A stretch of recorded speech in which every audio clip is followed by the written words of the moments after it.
Welcome, everyone, to the Bloody Elbow 6-round post-fight show with me, Zane Simon, joined, as always, by Eddie Mercado. And I've got a new webcam, so I won't be fucking up quite so bad this time around.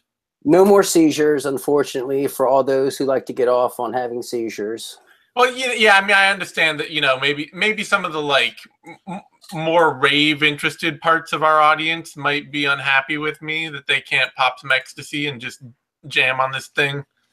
Yeah, the EDM crowd really is hurt by your new webcam acquisition. Yeah, so anyway, we're here with a night after a night of fights, UFC 215. That I think really kind of, my bet would be that whatever your feeling was going into it, it will have been your exact same feeling coming out of it. Like, I was interested in this card. Even I was sad to see DJ Borg go down. I was looking forward to that fight. I actually liked the rest of this card pretty well, and I came out with yeah, that was fine. I think if you thought the card sucked going in, you're going to come out and be like, man, that main event, some decisions, whatever. I didn't, not worth it. Told you. And if you thought it was awesome, then you're probably going to have be just as diluted coming out going in, Yeah, I thought it was overall a solid card. I think the pace of the main event kind of put a little sour twang there at the end. Yeah. But overall, I mean, there was a lot of relevancy going on, a lot of shakeups, a lot of betting upsets too. Oh man, the undercard was fucking murder. I don't know if you did way better than me, but everybody did better than me or as bad because you couldn't do worse. I got every single undercard pick wrong. All of them. I mean, the weirdest thing for me on that is that I wasn't actually surprised by getting any of those picks wrong. Like, nothing happened in those fights. It was like, oh shit, that shouldn't have happened. Well, the Rick Glenn coming out party was a little unexpected, I gotta say. That shocked me. It was unexpected, but it was unexpected only in that Tucker fighting like a complete moron was kind of unexpected. And he's a young kid.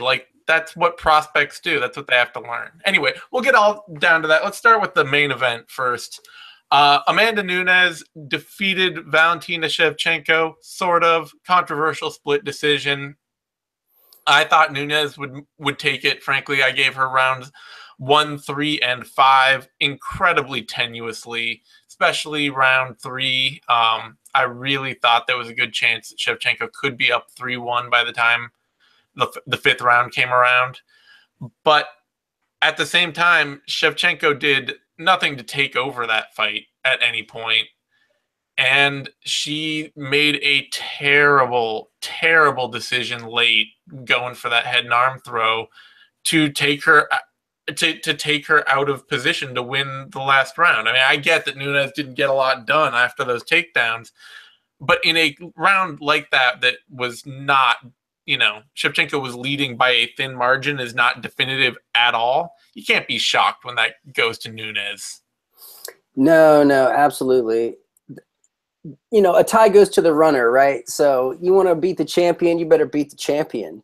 And this was one of those fights where it was so technical and so sticky. That's what I like to call it, that, those rounds could have been scored either way. And I can't really be upset. I don't feel like Shevchenko was robbed, especially with how upset and distraught she was afterwards. I get it. Losing sucks. Losing a title fight sucks.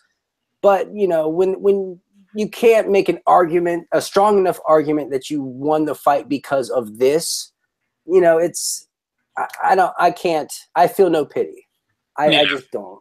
She was very passive. If you got enough energy at the end of the fight to talk about how badly you got robbed, then you probably had more energy to fight in the fight, Yeah, and if you have energy to throw up kicks once the fight's over, Yeah, she seemed totally fresh once that fight was done. And it's like, well, maybe you should have gone after it a little more then. Yeah.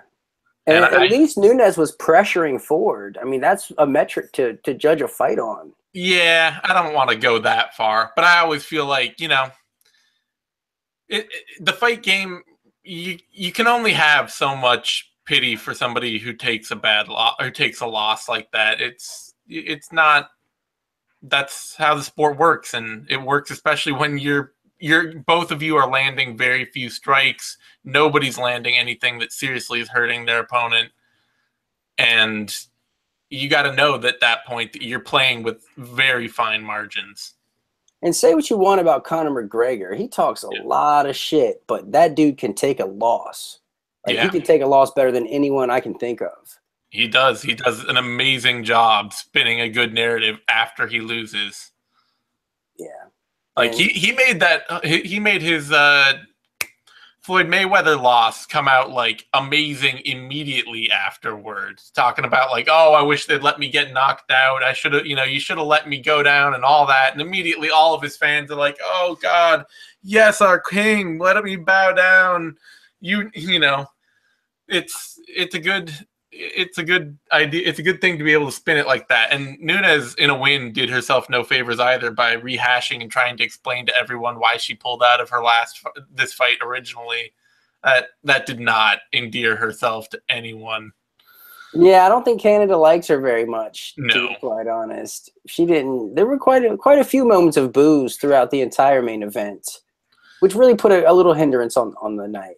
Yeah, and so it kind of begs the question: does UFC really do they go with the Rocky Pennington title fight now with Amanda Nunes?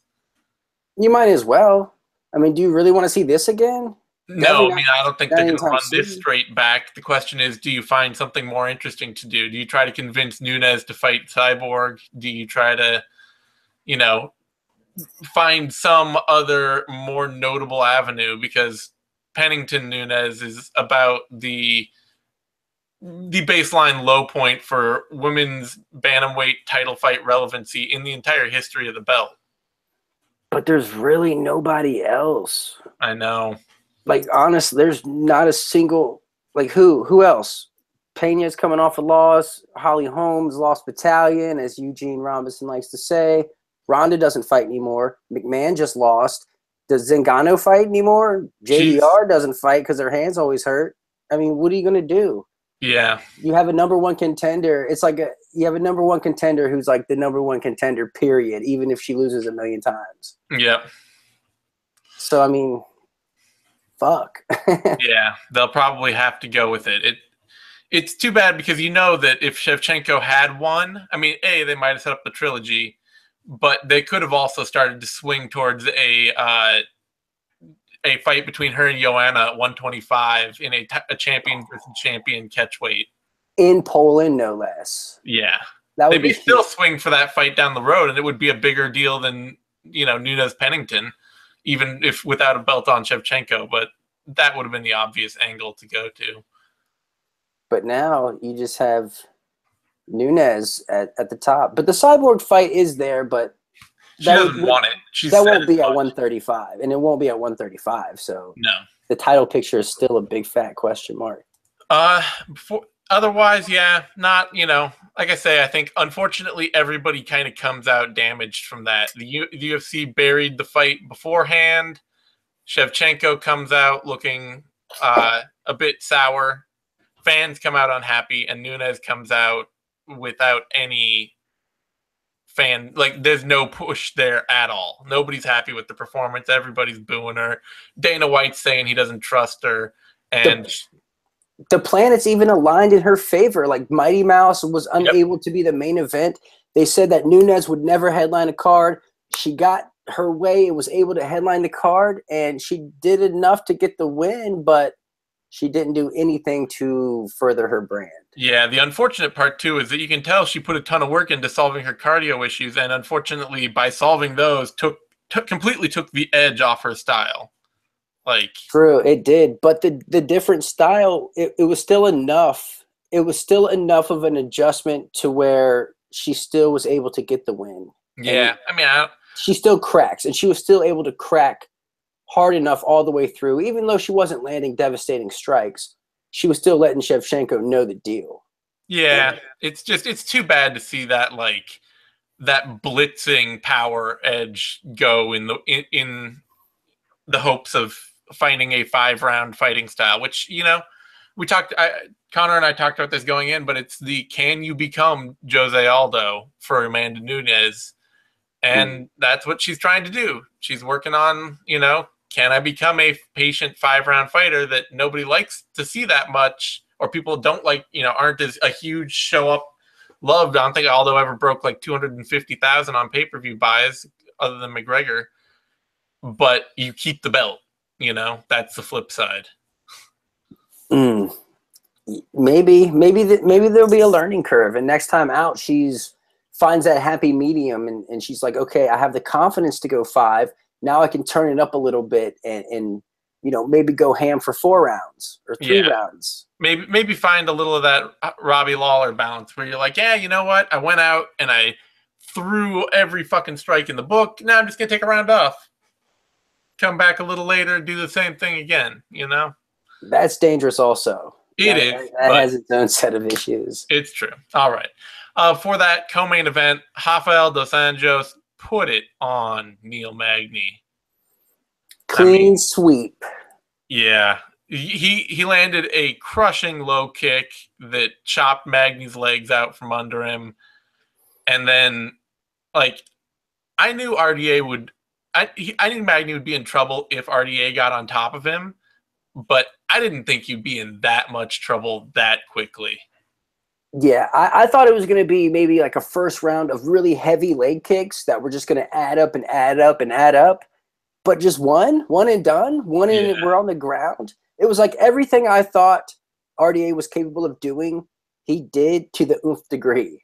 Yep. Like this was showing that RDA belongs in the top 5, that he deserves to compete for a title at 170, and that he can hang at 170 regardless of the height disadvantage. So awesome showing. It got me excited for RDA again. I was kind of losing it with him. Like he was losing a little bit of interest, and now he's right back there. So excellent showing. Yeah. Poor Magny. Poor Magny. Excellent fight. And what I love to see in that RDA fight too is that he gets the ground. It's first thing he's doing is he's going for a arm triangle, and then as Magny starts to defend that from half guard, as Magny starts to defend that, it opens up side control. He moves straight into side control. Looks like he's looking for another, to set up another, lands a body knee, I think, at that point. And the moment Magny tries to turn to defend the body knee, goes straight into mount. And then it's just everything he did is I'm going to give you a really obvious thing you have to defend. And the moment you try to defend that, I'm just going to take the immediate next option that you've left open. And he kept doing that until Magny left him that arm triangle, and then he just wrapped it up tight as hell. It was like the Damian Maia blueprint, but sped up times 10. Yep. It was awesome. And which leads me to my next point. Can we get RDA versus Damian Maia? Can we make this happen? Please.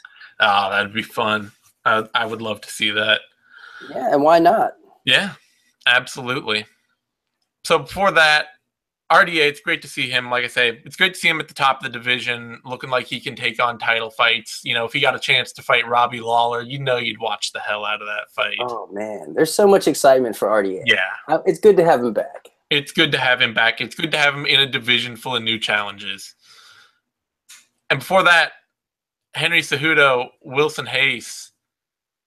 Now, Connor and I talked. I feel bad now because we talked about in the vivisection that we both felt bad for Wilson Hayes going into this fight because it was going to look like this. There was almost no other way that it could look than this fight. And I didn't expect it to look this good, though, or bad, depending on whose side you're on here. But yeah, I did, and that's why I feel really bad. And it's not because Wilson Hayes is a bad fighter, but it's because he's built a particular style that says all of my game only works when my wrestling works.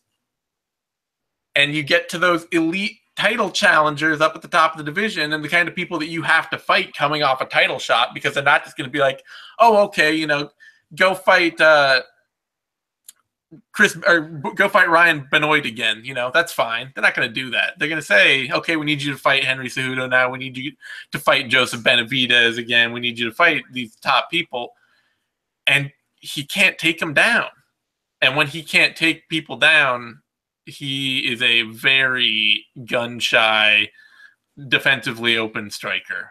And Cejudo just put it on him in a bad way for it. He looked phenomenal. Yep. That's the most crisp I've ever seen Cejudo striking. His punches were fast as fuck. They were laser fast and sharp and accurate, and his selection was on point. He was so confident. His timing was there. Wow. You know, he might be ready for that rematch with DJ. Like he looked on point. He looked top notch. Like This makes me sad too, because it's also why I was excited to see Borg fight Johnson, because for a guy on the rise like Cejudo was when he got that DJ fight, I think that kind of loss really helps make you say, like, okay, I know what I'm doing. Like, I know where I've got to go now. Here's that level I've got to achieve. It was, you know, I've been saying this for a while with Cejudo, that he's always needed to feel like he can't be the best in the division. He has to be the guy who's like, I think I can be the best. The moment he's on top, he starts to fall off and get lazy. But he got shown the door by DJ, and he has just come out mean and motivated as hell since then. Yeah, he looks phenomenal. Like I couldn't get over it. It's you know, people can respond two ways to adversity, and he like the Conor thing, man. He really showed up. He's like, this is what I need to fix, and I'm gonna come out and I'm gonna look way better in my next fight. Yep. And damn, I'm so happy. Like this is what I want in the flyweight division. Someone who gives me some glimmer of hope that we might get a competitive Mighty Mouse fight. Yeah, that's what we need. That's what Mighty Mouse needs. You know, that right hand of his was so fast. You know, it looked like when they showed it in slow mo, the one that knocked Case out. They showed it in slow mo, and it looked like a light heavyweight right hand, like at normal speed. Yeah, it was fast. They need to bring out like the MLB pitching radars for the fastballs. They need that for Cejudo's right hand. I need a read on that. Yeah, it's beautiful, gorgeous. It's good to see, you know, and I actually will say this too. The thing that surprised me in this fight, and the thing I was a little glad to see, was him showing a patient command of distance. Because even up into his last fight with Benavidez, his striking has always just been, I'm just going to charge into you, and I'm just going to throw whatever the hell I can, and I'm going to try and break your spirit to get you out of there.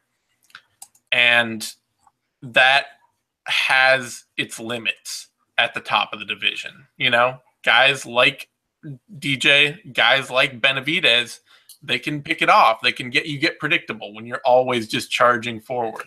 In this fight, he was measured. He kept all the distance in command at all times and just used it to pick Case off constantly. And it is a good point of growth for him as he goes back to being a title contender. Yeah, it's almost like he had that Ryan Bader style of striking where, you know, it's almost like you're watching him hit pads and he's just throwing whatever combination out there. And if something lands, cool, it's going to hurt and it's going to be heavy, but a lot of stuff's just not going to land clean. But tonight, he showed up with intention. Yeah, like his strikes were very intentional. And he landed that sweet head kick, too. Remember that? Yeah. Oh, I'm surprised Hayes didn't go down from that. No. He looked dynamic out there. He looked like a problem. Before that light heavyweight bout, Ilir Latifi takes a grinding Latifi-like decision over Tyson Pedro. Not a bad fight, but kind of what I feared. I wanted Pedro to win this fight. I wanted him to overcome, but it's his first time going out of round one. And he has a problem where he's too willing to give opponents the pace and style of fight they want. Like, even in his fight he had against the Scottish guy, Paul Craig.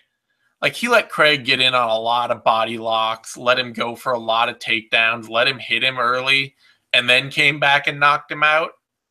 And as you go up the division, you can't really do that. You can't really say like, oh, okay, you implement whatever offense you want, and then I'll see what I can turn that into.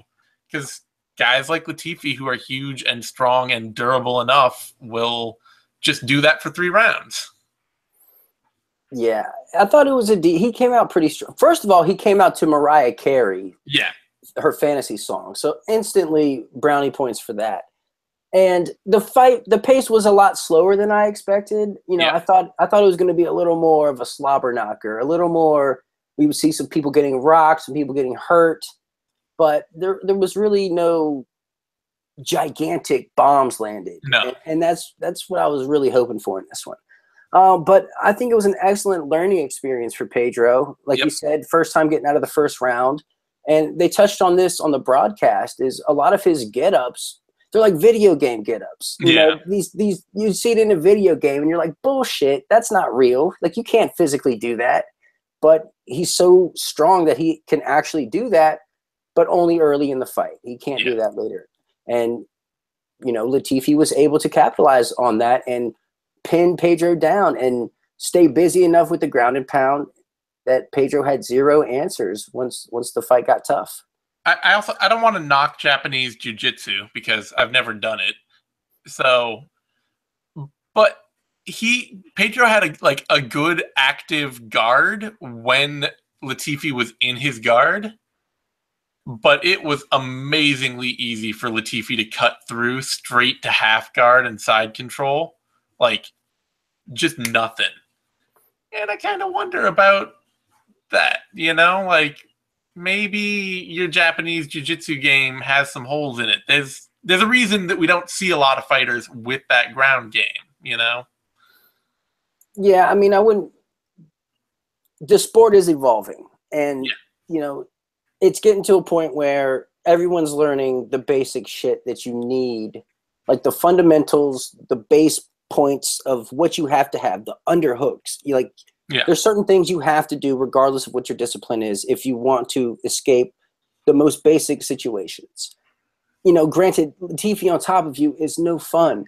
Like, it's not, oh, we'll just do this and that and get up. You know, okay, round 3, this big monster is laying on you with all his weight in north-south. Like, can you imagine that big, just behemoth on top of you in north-south? I would tap just from like, this big sweaty dude's on me. I'm done, you know? But, you know, I will say this, though, about Pedro's guard. He did stay safe enough to not get finished or sustain any big shots. So that's always a bonus. And I thought he did relatively okay at some points holding on in guard. But he just, you know, he took a step up. He took a step up. Well, it's always interesting when you get above welterweight, you get into like the middleweight, light heavyweight divisions, because the game changes a little. Like, you know, a lot of guys, there aren't nearly as many like really top shelf takedown artist wrestlers as you get higher up. Guard play, you don't see as many of the like extended guard games and things like that. There are guys, I'm not saying it doesn't exist, but not a lot of Imanari roles going on in the higher division. And so guys kind of can evolve some really funky games that just have these holes in them that don't get tested for a while. And that may have been one for Pedro. Like, this is your first time to have somebody who's on top of you that is not really worried about anything that you're doing off your back. Yeah. And I think the biggest takeaway from this fight is the gas tank of Latifi. It held up for 3 rounds. Way to be. He found ways to rest while he was out there, and you know, he put on the same pace for 3 entire rounds. He's always been good about conserving energy, but it was good to see him keep that against somebody who was set on fighting a faster pace, because a lot of times fighters will just kind of match Latifi, and they're like, oh, okay, you want a cage grind? I guess I'll let you hold me and we'll cage grind for 3 rounds. And Pedro was not having it, but Latifi still found ways to slow the fight down, which is a good sign for him, because he has to keep his cardio up. Pedro has an interesting game. It's almost like a lighter division kind of style. Like, he's really throwing a lot of funky kicks, a lot of leg kicks. He even hurt Latifi with a body kick. Yeah. That's a big motherfucker throwing kicks out there. No, he's still got a lot of promise. He's still got the higher upside of the two of them. It's just, this was not the right time for this fight for him. Much needed lesson, I think. Yeah, much needed lesson. Hopefully. Before that, featherweight bout: Jeremy Stephens, Gilbert Melendez.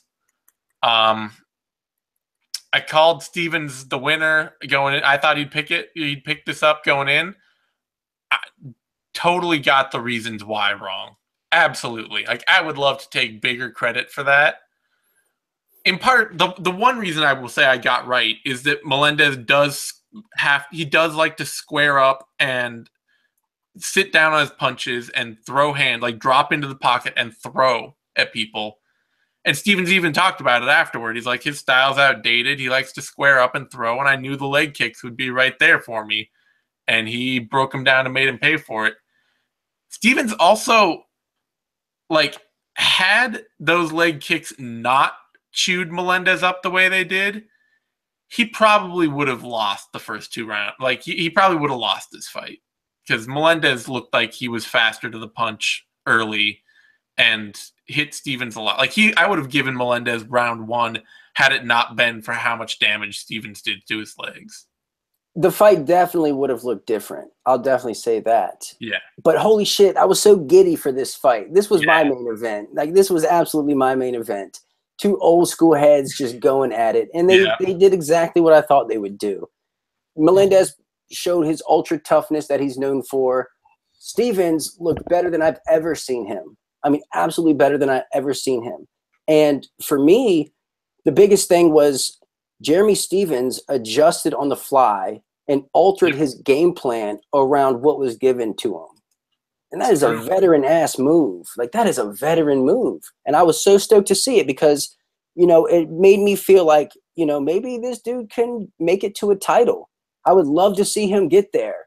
And, you know, I won't spoil your dreams.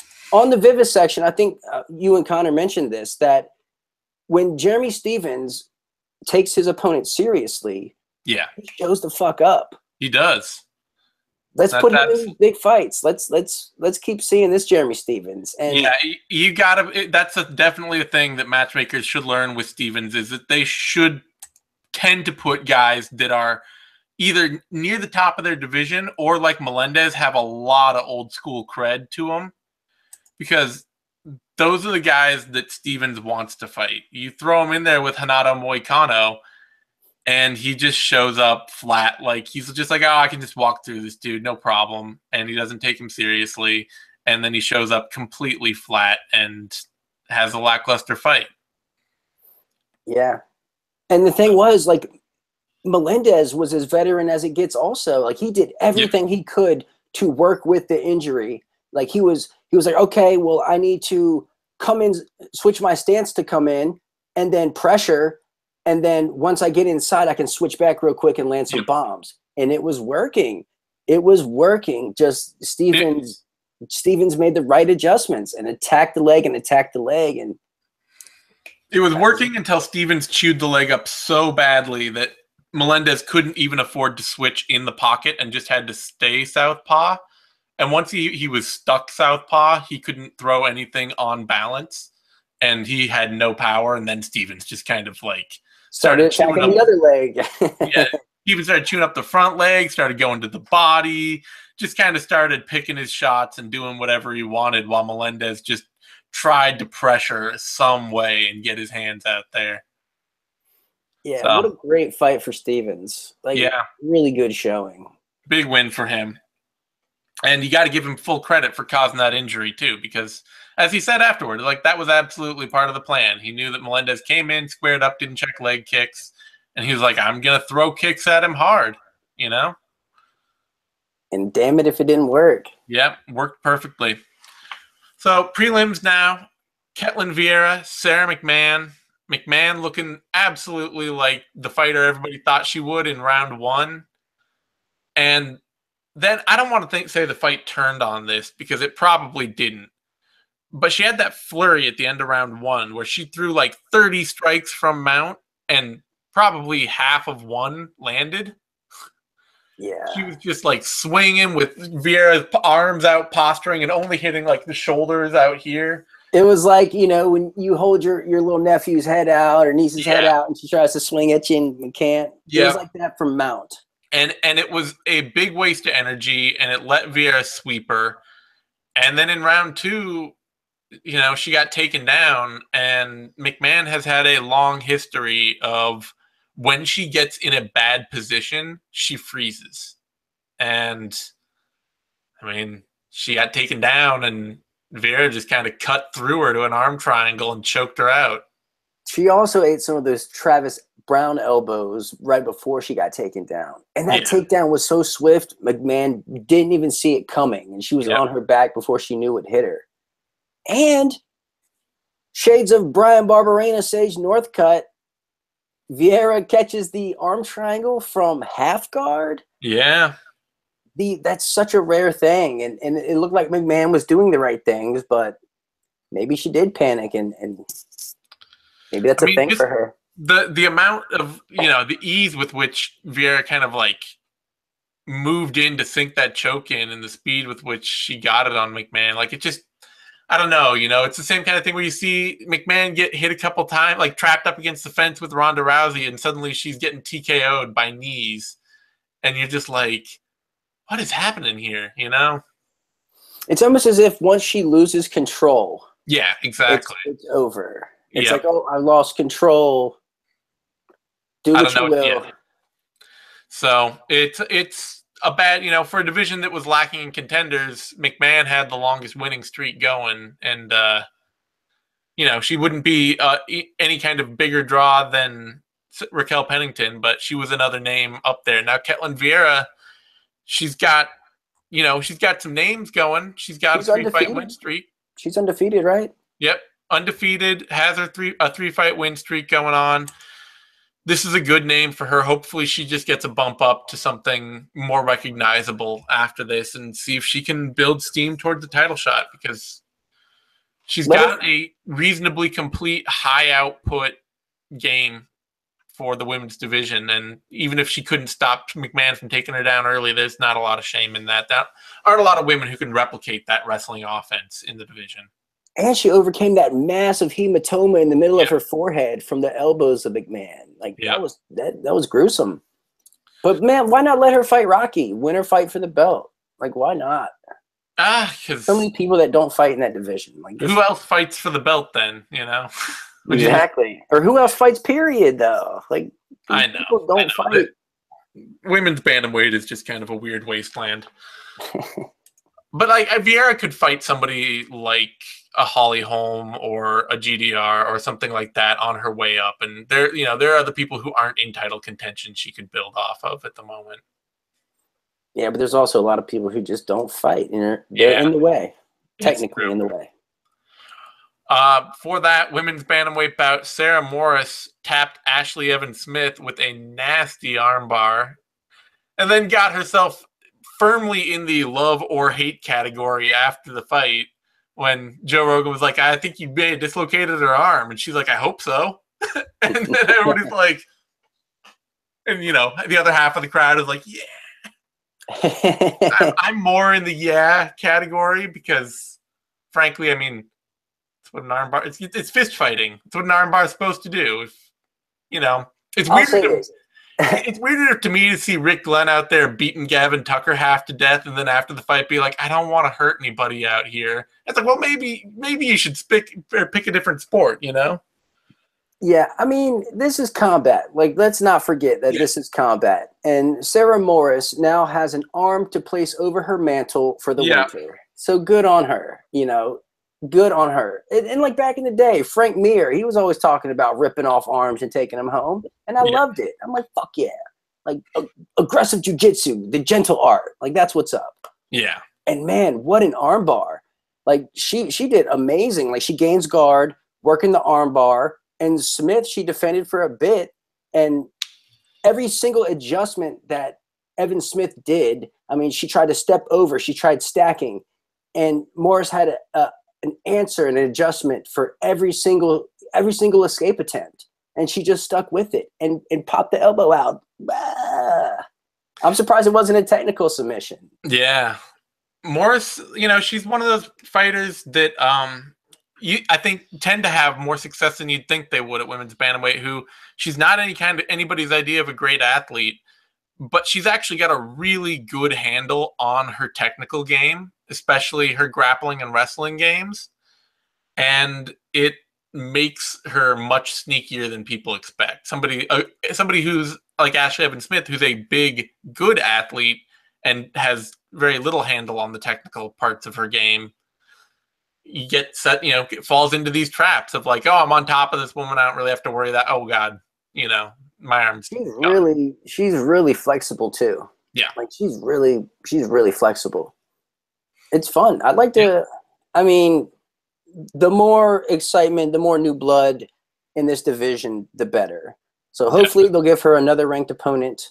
And hopefully they'll give her a submission bonus or something. They probably won't, but hopefully they do because... Well, they quit doing like the specific knockout submission. I know, but I'm just saying a performance bonus because... Yeah. Her and Cejudo. I know that more than anything, she needs the money to train. Like, this is somebody who's, trying to hold other jobs and go into debt just to take fights. Yes. And that's why she hasn't been fighting that much. And it's just like, there are some people who need that money on this card more than somebody like Henry Cejudo. I get that he probably needs money, but... Yeah, he's got a lot of kids. Cejudo has a lot of kids. Yeah, so maybe Cejudo does need the money too. But hopefully it doesn't just automatically go to like Amanda Nunes or RDA or some other former champ who's made $500,000 in a fight. RDA did well though. That's a grand performance. I know it was. I like to see if they have some discretionary cash to throw it around. Throw it to some people that kind of need some discretionary cash. Yeah, what happened to those locker room bonuses that we used to hear about? I haven't heard any talk of that lately. Yeah, no, I haven't either. That's the thing about a locker room bonus system is that you can't depend on it. It goes away in a flash. Yeah. Featherweight bout before that, Rick Glenn, Gavin Tucker. Tucker has put himself in a much more serious questioning position than Tyson Pedro for two hot prospects trying to rise up the ranks. Pedro met a challenge that he probably wasn't ready for. Tucker threw himself into a challenge that he ended up not being ready for. Like, Tucker probably had the tools he needed to win this fight, and he just threw them all out the window to try to out-tough Rick Glenn, which, guys, I mean, Evan Dunham can out-tough Rick Glenn. Everybody else, don't try to out-tough Rick Glenn. Like, that is not the way. The dude can take an impossible amount of punishment. Like, Tucker hit him with all sorts of bombs and, like, a flush head kick. At least one early in this fight. And Glenn just kind of walked through it and is like, yeah, I'm just going to keep coming after you. Yeah, this was tough to watch. This was tough to watch. I threw out a 10-7 in one of these rounds also, which I never, ever do. And this was, I feel like Tucker disrespecting Glenn. I feel like he looked at him and was like, this chump? Are you kidding me? I'm going to come out and style on this kid. And he was in for a rude awakening. He got sunned. Yeah, because he was winning an easy 10-9 before he got dropped in the first round. Yeah. But he was fighting like he had no clue how, like, he thought this guy had nothing for him and was just like, he can't touch a hair on me. And then he got dropped, and then he started gassing out, and then he got beat on. His face was all, like, massive and swollen and lumpy. Yeah, it wasn't good. And shame on the referee for not stopping that fight. And on Tucker's corner. I mean, shame on Tucker's corner for sending him out for round 3. Like, he was way too gassed. And this is a kid that you got a lot of hype. You got a lot of hope on this kid. You don't need to send him out there to get outstruck like 125-20. Yeah, it was a beating.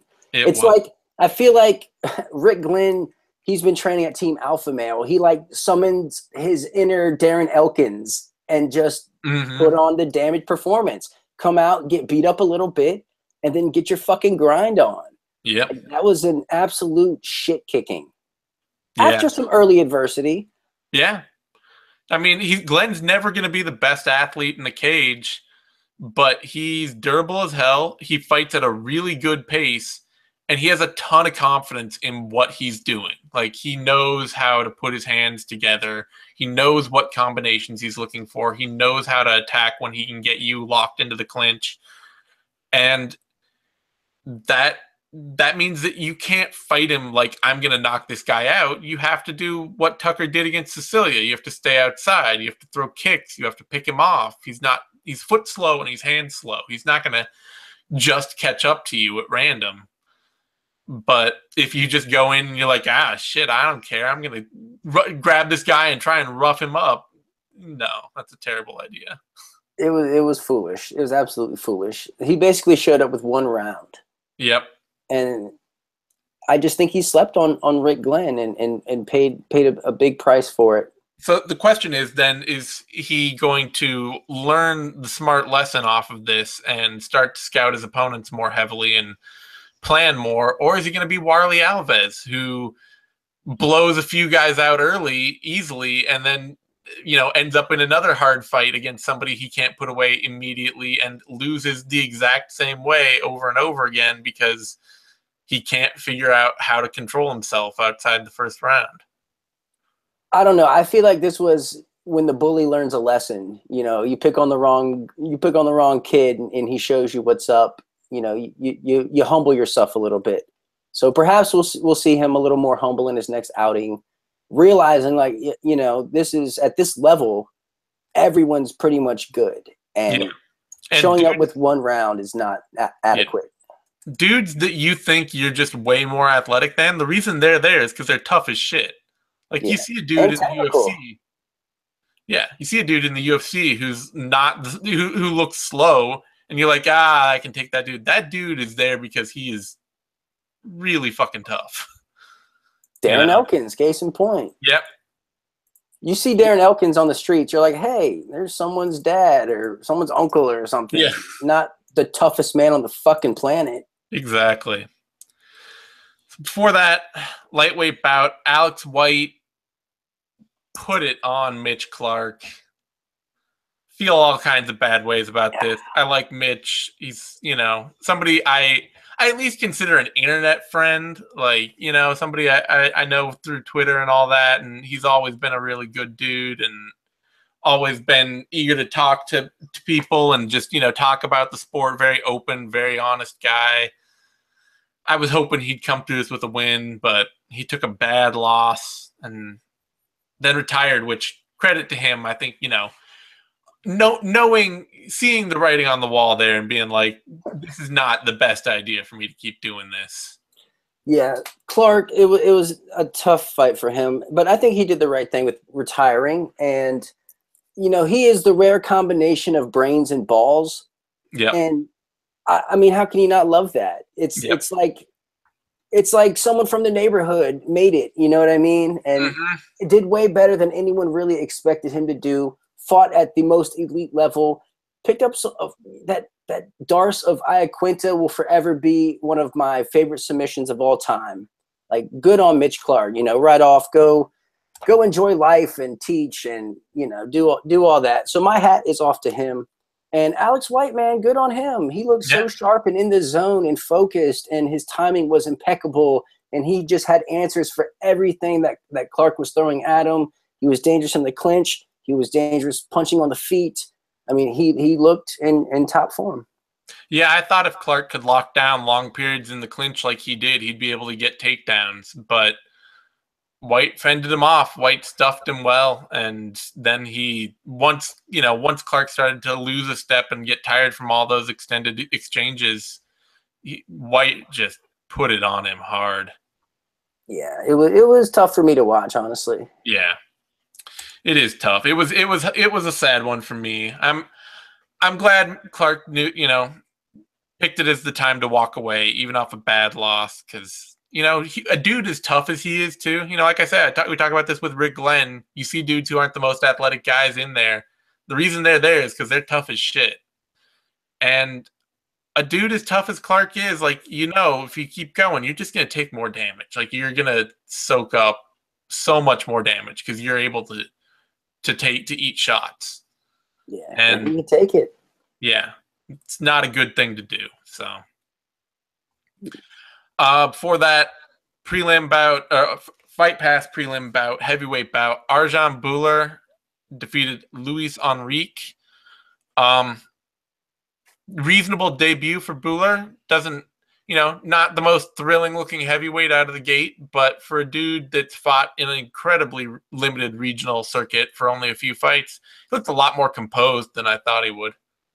Yeah, and his ability to survive that third round, I thought showed a lot of grit and a lot of like he's supposed to be there. Like his cardio is enough to sustain a complete fight despite octagon jitters or whatever comes along with being a new guy around. Yeah, but he needs to continue sharpening up his striking. Once Enrique actually sat down on a jab and started not just waiting for Bular to come after him and then trying to swing wild hooks, but actually initiating some offense, Enrique did a lot better in that fight, and Bular did not have a lot of answers. But it took 2 full rounds for Enrique to figure out that he needed to not just close his eyes and wing wild hooks at the guy as he stepped forward. Well, I think Enrique was just really concerned with the takedown early on. And then I think round 3, he felt like he was just down on the scorecards. And he had to just throw caution to the wind and go for it. But too little too late. Definitely. I definitely think that's it. And it's just one of those things where it's like, well, maybe that's where the confidence of like implementing your own game is why they say it's such an important thing. Because if if you're just like, oh well, this guy's a great wrestler, so I gotta watch out and be worried about his wrestling the whole time, then all you do is watch out and worry about his wrestling and don't actually win rounds. Yeah, exactly. And man, that second round was huge for Buller. How do you say that? Buller? I think it's Bular. I don't know. That sounds correct. Bular, yeah, man. So he drops Enrique in the second round, gets in on a double leg, picks him up over his shoulder, and then just kaboom, drops him. I'm like, holy shit, that is a big motherfucker that he just picked up like a sack of potatoes. And although it's kind of funny, I think he actually just kind of dropped him once he got him onto the shoulder. He's like, yeah, I got him up on the shoulder. Oh shit, this guy is really big. He just kind of like dropped him off. It was awesome. I love when heavyweights pick up other heavyweights. Yeah. It's one of my favorite things. Absolutely. But yeah, good showing. He does have some areas that he will need to improve on as he faces better opposition, but new blood at heavyweight is much needed. And I think he has a huge following too in India, right? Oh, I'm sure he's going to have a bunch of fans for being one of the, one of the only Indian dudes in the UFC.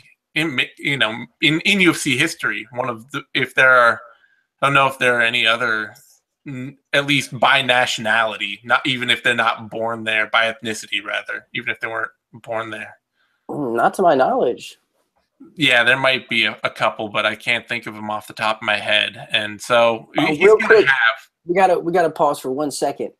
Ilir Latifi dropped Tyson Pedro on his fucking head also. I know, and that was sweet. That was highly intentional. That was beautiful. That was Latifi was in on a he went for the double leg.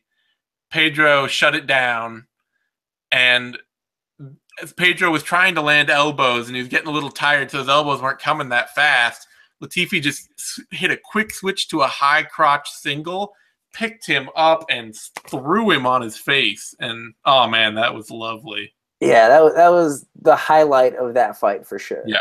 God, that was sweet. It is gorgeous to see dudes who have that kind of wrestling background just hit stuff like that. Reminds me of the late Kevin Randleman slam on Fedor Emelianenko back in Pride. Beautiful stuff. So finally, opening the card, Cajon Johnson knocked out Adriano Martins in a funky KO. This was going about the way I thought it would, with Martins pressuring, Johnson doing the best, honestly, that he could in this fight, and maybe even being able to win it by picking his shots very selectively and letting Martins' own low output work to Martins' detriment. But eventually, credit to Johnson, he noticed that Martins was catching every kick he threw with both arms. So he just was like, okay, if you're going to use both your hands on my foot every time I throw it out there, I'll just come right over the top of it with a punch, and knocked him out cold. Yeah, it was definitely funky and odd and weird, but shit happens. Like, this was a weird fight, though. A really weird fight. Really weird fight. Johnson's no kind of knockout puncher, and Martins has generally been a strong finisher, but Martins has had a pretty long career at this point too, and he may be kind of going the Josh Berkman route, where other than any one particular drop off in skill that you see, or any like one particular physical drop off, he just starts to, like, his output just drops to the point that it's just like you're not really doing anything out there at all. Yeah. I mean, Martins he was doing really great with the footwork. Like, he was doing excellent and walking Johnson down, and he had him right where he wanted him and just wouldn't uncork anything. No. I mean, it was a little weird. And then, by round 3, he's getting frustrated, and it's like, dude, you're not throwing anything. Like, what are you getting frustrated at?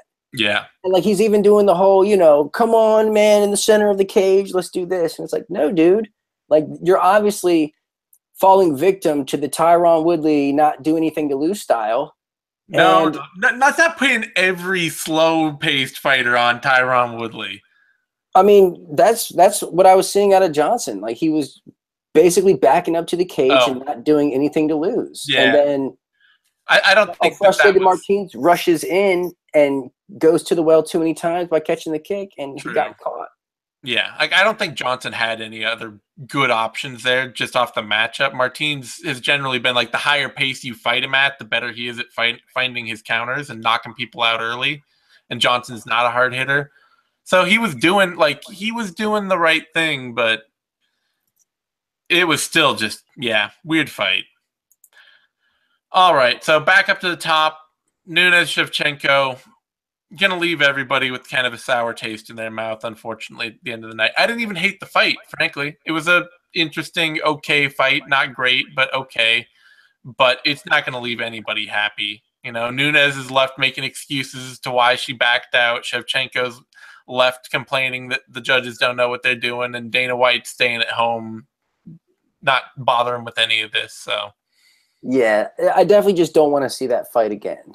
Like, whatever happens, like, I'm done. I'm done with that fight. Let's get JJ and Shevchenko at 125, like you were saying. Let's get Nunes with Cyborg or something different. They need some excitement, some power fights going on in this division. Yeah, they've unfortunately, due to circumstance and, just the ways of actually matching up high caliber talent against one another, they've taken one of their most popular, beloved titles and turned it into something that is probably going to be about like men's flyweight that people are just not going to show up for. It's true. I mean, it's hard to care. Yeah. As sad as that is. Well, on that note, you can find me on Twitter at TheZaneTime. You can find Eddie on Twitter at TheEddieMercado. You can find both of us over at BloodyElbow.com. Subscribe to our videos and give this one a like over on YouTube and our YouTube channel, MMANation.com, DOTCOM, all spelled out. So you get all the latest shows, interviews, and analysis from Bloody Elbow. We'll be back next week for UFC Fight Night, Rockhold versus Branch on September 16th in Pittsburgh, Pennsylvania. What a weird fight. Yeah, it's a really weird fight at the top. But you get Mike Perry versus Thiago Alves. You get Hector Lombard, Anthony Smith.